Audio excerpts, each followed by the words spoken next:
Do you have any opinion on that? Man, I think there's so many layers to like you could if you actually filled this out and you had Chat GPT do it and you said like what are the pros and cons of all this, it would take 30 pages to do it all, right? Yeah.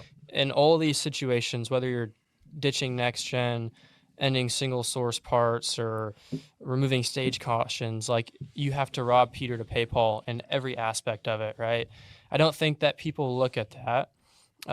So yeah, in some cases, there's some positives to ending stage cautions, and I think that NASCAR's done that. You look at the road courses. I know there's a lot of situations where they've ended stage cautions. I think that was a positive.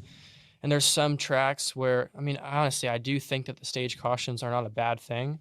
But again, at the same time, it's all I've ever known, right? Yeah. So all that stuff is all I've ever known. But man, I think that every sport has, people with their gripes. And right now, I hate to see the state that it's in because it seems like everybody's just wanting to be against it. And I think that is, and I'll probably get flack for saying it, but I do think that's our biggest problem is that it's become so not trendy, but It's popular popular.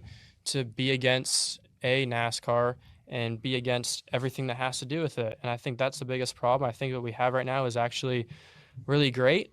I just got back from Australia where all the people really enjoyed what they were doing, where they were at. I watched the F1 race, and which was probably the worst racing I watched all year, as far as a product goes, and people seem to love that. So yeah, I don't know. I'm team pro sport, right? I want the sport to be in a really good place, and I don't know. I just look at all this and almost laugh at it. At probably almost all of them for the most part, because people don't look at the big picture. Yeah, and half of these people that if they got the answer they wanted tomorrow, they'd be about it at the end of next season.